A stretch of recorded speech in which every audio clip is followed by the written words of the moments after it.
પ્રકરણ 1 માનવ ભૂગોળ પરિચય. ભૂગોળ એ પૃથ્વી વિશે પદ્ધતિસરનો અભ્યાસ કરતું વિજ્ઞાન છે.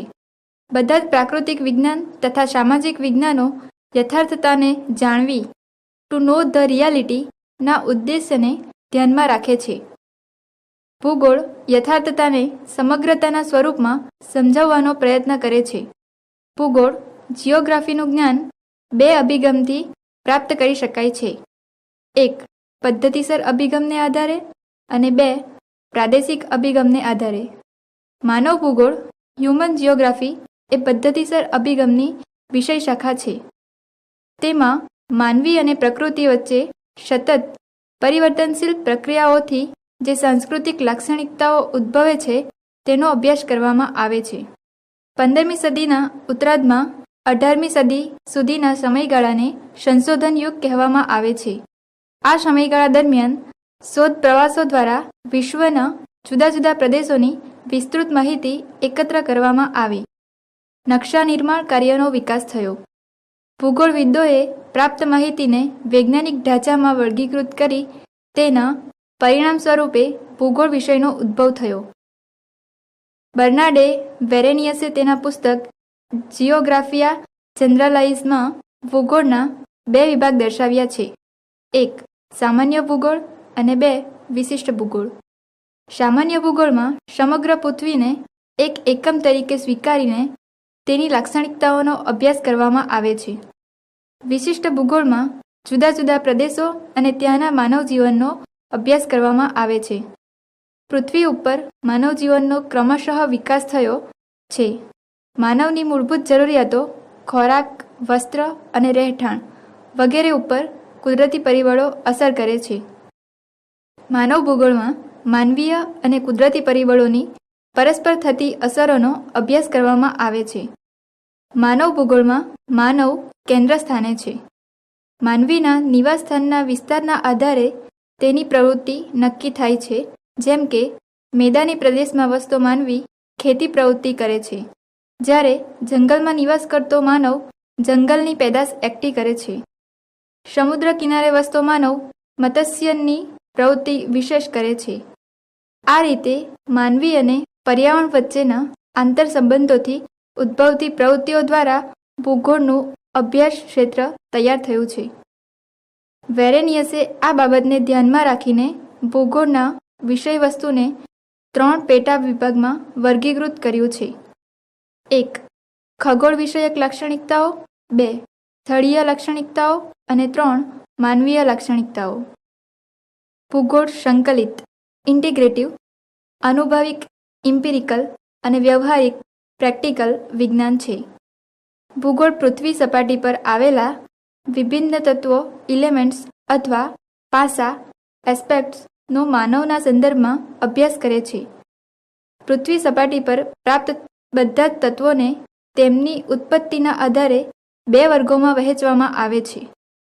1 પ્રાકૃતિક અથવા ભૌતિક તત્વો અને 2 માનવીય અથવા સાંસ્કૃતિક તત્વો.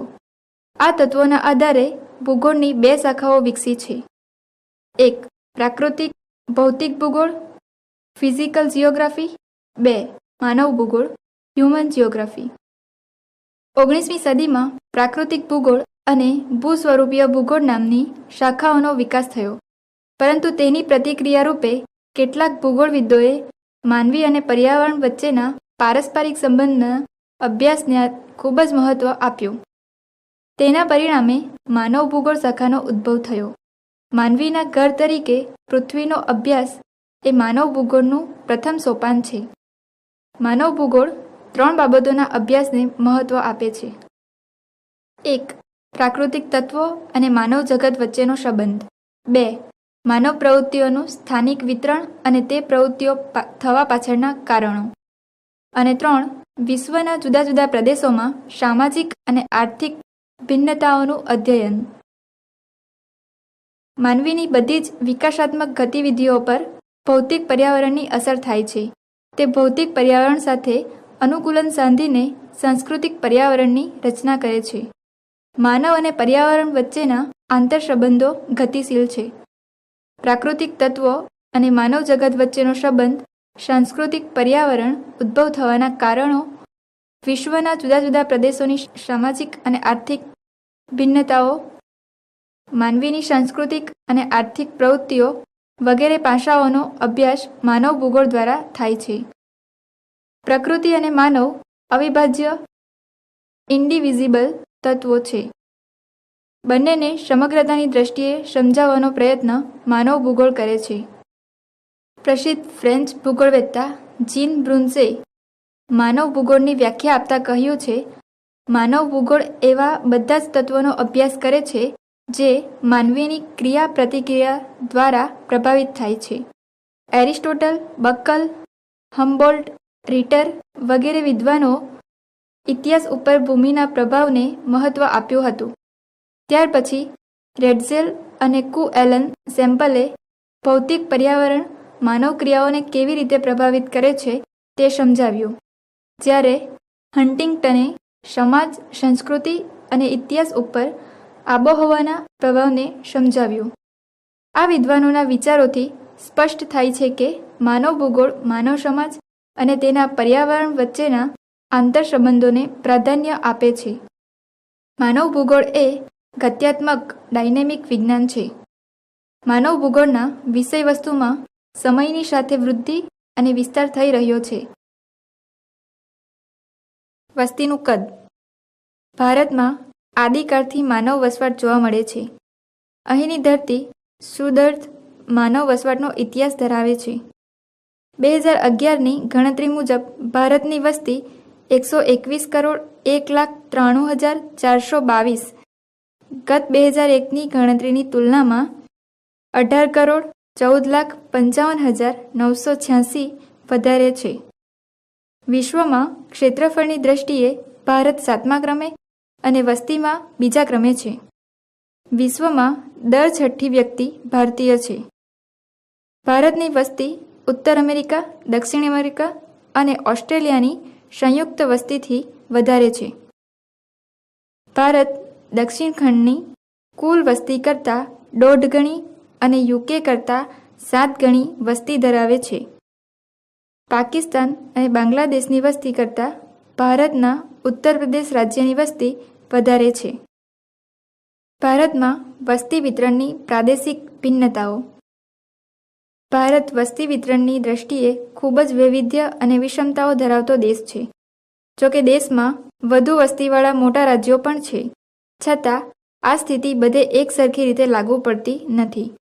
વસ્તીના કેન્દ્રીકરણ થવા પાછળ કેટલાક પરિબળો કે સંજોગો અસર કરે છે, જેમાં કુદરતી સંસાધનોની પ્રાપ્યતા એ વધારે મહત્વનું પરિબળ જણાય છે. આપણા દેશની વસ્તી વિતરણની કેટલીક લાક્ષણિકતાઓ આ મુજબ છે. ઉત્તર પ્રદેશ, મહારાષ્ટ્ર, બિહાર અને પશ્ચિમ બંગાળ આ 4 રાજ્યોમાં દેશની કુલ વસ્તીનો ઘણો મોટો હિસ્સો વસે છે. ઉત્તર પ્રદેશ અને મહારાષ્ટ્ર આ 2 રાજ્યોની વસ્તીનો સરવાળો કરીએ તો તે ભારતની લગભગ 1/4 ભાગની વસ્તી થાય છે. ક્ષેત્રફળની દ્રષ્ટિએ રાજસ્થાન અને મધ્યપ્રદેશ 2 મોટા રાજ્યો છે, પરંતુ તેમાં અનુક્રમે દેશની 5.6% અને 6% વસ્તી વસે છે. બિહાર રાજ્ય દેશના ક્ષેત્રફળનો 2.8% વિસ્તાર ધરાવે છે, પણ વસ્તીની દ્રષ્ટિએ ત્યાં દેશના 8.5% લોકો વસે છે. આપણા દેશના 11 રાજ્યો અને 6 કેન્દ્રશાસિત પ્રદેશોમાં તેના ક્ષેત્રફળની તુલનામાં વસ્તીનું ભારણ રાષ્ટ્રીય સરેરાશથી ઊંચું છે. અરુણાચલ પ્રદેશ અને ઉત્તરાખંડમાં વસ્તીનું પ્રમાણ તેના વિશાળ ભૌગોલિક ક્ષેત્રફળની તુલનામાં ઘણું ઓછું છે. વસ્તીની દ્રષ્ટિએ દેશમાં સૌથી ઓછી વસ્તી ધરાવતું રાજ્ય સિક્કિમ છે. સૌથી ઓછી વસ્તી ધરાવતો કેન્દ્રશાસિત પ્રદેશ લક્ષદ્વીપ છે. અંદમાન નિકોબાર, દાદરા અને નગર હવેલી તથા દમણ દીવ અને લક્ષદ્વીપના કેન્દ્રશાસિત વિસ્તારોની વસ્તી ટકાવારીમાં અંદમાન નિકોબાર 0.03% હિસ્સો ધરાવે છે. આપણા દેશની સરેરાશ વસ્તી ગીચતા 382 છે, જ્યારે અરુણાચલ પ્રદેશમાં સૌથી ઓછી વસ્તી ગીચતા માત્ર 17 છે. અને વધુમાં વધુ વસ્તી ગીચતા 11,297 દિલ્હીની છે. વસ્તી ગીચતાને અસર કરતા પરિબળો. માનવીને પોતાના અસ્તિત્વને ટકાવી રાખવા અનુકૂલન સાંધી શકાય તેવી પરિસ્થિતિ જોઈએ છે. જો કે માનવી પ્રતિકૂળ કુદરતી પરિસ્થિતિમાં પણ વિજ્ઞાન અને તકનીકીની મદદથી જીવી શકે છે. તેનો વ્યાપ અત્યંત મર્યાદિત પ્રમાણમાં હોય છે. રસાળ સપાટ જમીનના પ્રદેશો માનવીને વસવા આકર્ષે છે અને તેવા ક્ષેત્રોમાં વસ્તી ગીચ હોય છે. 1. ભૌગોલિક પરિબળો. અક્ષાંશ. ઊંચા અક્ષાંશોવાળા પ્રદેશોમાં તાપમાન નીચું રહે છે. ત્યાં અતિશય ઠંડી હોવાથી માનવ વસ્તી ઓછી હોય છે. તે સિવાય આવા પ્રદેશોમાં સૂર્યપ્રકાશની લાંબા સમયની ગેરહાજરી જોવા મળે છે. જો કે આવા પ્રદેશોમાં કિંમતી ખનિજો અને ખનિજ તેલના ખોદકામ માટે લોકો ત્યાં વસ્યા છે, પરંતુ તેમને કુદરત સામે સતત ઝઝૂમવું પડે છે. અલાસ્કા તથા સાઇબિરિયા તેના ઉત્તમ ઉદાહરણો છે. આવા પ્રદેશોમાં વસ્તી ગીચતા ઓછી જોવા મળે છે. મધ્ય અક્ષાંશમાં આવેલા ભૂમિ ક્ષેત્રોમાં આબોહવાની દ્રષ્ટિએ સાનુકૂળ પરિસ્થિતિ હોવાથી માનવ વસ્તીની ગીચતા વધારે હોય છે. ભૂપૃષ્ઠ. દુનિયાના પ્રાકૃતિક નકશાને જોઈએ તો અનેક પ્રકારના ભૂપૃષ્ઠનું વૈવિધ્ય નજરે પડે છે. ઊંચાઈવાળા ક્ષેત્રો માનવ વસવાટ માટે અનુકૂળ નથી. ઊંચા પર્વતો અને ઊંચાઈએ આવેલા પ્રદેશોમાં લોકો ઓછી સંખ્યામાં રહે છે. આ વિસ્તારોમાં ખેતી માટે સમતલ ભૂમિનો અભાવ, સિંચાઈની સગવડો અને પરિવહન સેવાઓનો અભાવ વગેરે સમસ્યાઓ છે. દુનિયાની ઊંચી પર્વતમાળાઓ હિમાલય, એન્ડીઝ, રોકીઝ વગેરે તથા ટિબેટ અને બોલિવિયાના ઉચ્ચ પ્રદેશો ઊંચાઈને કારણે પાંખી માનવ વસ્તીવાળા બન્યા છે. ઊંચાઈવાળા ક્ષેત્રોની તુલનામાં સપાટ મેદાની પ્રદેશની વસ્તી ગીચતા વધારે જોવા મળે છે. ખેતી, પરિવહન, ફળદ્રુપ જમીન, પાણીનો પુરવઠો જેવી નૈસર્ગિક અનુકૂળતાઓને કારણે આવા વિસ્તારો પ્રાચીન કાળથી જ માનવ વસવાટ માટે પસંદગી પામ્યા છે. ઇતિહાસ સાક્ષી છે કે જગતની તમામ પ્રાચીન સભ્યતાઓ નદી મેદાનમાં વિકસી અને તેના ચરમ વિકાસની ટોચે પહોંચી છે. વિશ્વના મોટાભાગના પ્રાચીન શહેરો નદી તટે જ વિકસ્યા છે. માનવ ભૂગોળ અભ્યાસના અભિગમો. Approaches of human geography. માનવ અને પર્યાવરણ વચ્ચેના સંબંધોની ચર્ચા માનવ ભૂગોળમાં કેન્દ્ર સ્થાને છે. આ સંબંધોના વિશ્લેષણ માટે જુદા જુદા અભિગમો અપનાવવામાં આવ્યા છે. સમય પરિવર્તનની સાથે સાથે માનવ ભૂગોળના વિષયવસ્તુ તથા તેની અભ્યાસ કરવાની પદ્ધતિઓ, પ્રવિધિઓ અને અભિગમો પણ બદલાતા રહ્યા છે. માનવ ભૂગોળના અભ્યાસ માટે કેટલાક મહત્વના અભિગમો આ પ્રમાણે છે. 1. ઐતિહાસિક અભિગમ હિસ્ટોરિકલ એપ્રોચ. માનવીના ઉદ્ભવથી માંડી વર્તમાન સુધી પ્રાકૃતિક પર્યાવરણ સાથે તેના સંબંધો પરિવર્તનશીલ રહ્યા છે. 18મી સદીની ઔદ્યોગિક ક્રાંતિ પછી માનવીએ તકનીકી અને વિજ્ઞાન ક્ષેત્રે નોંધપાત્ર પ્રગતિ કરી, જેથી માનવીની જીવન જીવવાની શૈલીમાં પરિવર્તન થયા છે. આ અભિગમ દ્વારા માનવ અને પર્યાવરણમાં સમયની સાથે થયેલા પરિવર્તન સ્પષ્ટ રીતે સમજી શકાય છે. 2. ક્ષેત્રીય વિશ્લેષણ અભિગમ સ્પેટિયલ એનાલિસિસ એપ્રોચ. વિશ્વના વિભિન્ન પ્રદેશો અને ભાગોમાં વસતા માનવીના માનવસર્જિત પર્યાવરણને પ્રાધાન્ય આ અભિગમથી પ્રાપ્ત થાય છે. આ પ્રકારના અભિગમ દ્વારા માનવ જીવનની શૈલીઓની વિવિધતા પ્રાપ્ત થાય છે. લગભગ 20મી સદીના પ્રારંભ સુધી માનવ જીવનની શૈલી પ્રાકૃતિક પર્યાવરણને આધારિત હતી. 3. પારિસ્થિતિકીય વિશ્લેષણ અભિગમ ઇકોલોજીકલ એનાલિસિસ એપ્રોચ. માનવી પોતાની પ્રવૃત્તિઓનું પ્રાકૃતિક પર્યાવરણમાં કેવી રીતે સમાયોજન કરે છે અને તકનીકી વિકાસ દ્વારા પ્રાકૃતિક પ્રતિકૂળતાઓનો સામનો કેવી રીતે કરે છે તેનું વિશ્લેષણ આ અભિગમ દ્વારા કરવામાં આવે છે. પ્રાકૃતિક પર્યાવરણની પ્રતિકૂળ પરિસ્થિતિઓની સાથે અનુકૂલન સ્થાપવામાં જે પારિસ્થિતિક પરિવર્તન જોવા મળે છે તેનો અભ્યાસ આ અભિગમમાં સમાવિષ્ટ છે. નિશ્ચયવાદી, નિયતિવાદી અને સંભવવાદી વિચારધારાઓ આ અભિગમ સાથે જોડાયેલી છે. નિશ્ચયવાદ, નિયતિવાદ, ડિટર્મિનિઝમ. આ વિચારધારા મુજબ મનુષ્યની બધી જ પ્રવૃત્તિઓ અને ક્રિયાઓ પર્યાવરણ દ્વારા નિયંત્રિત થાય છે.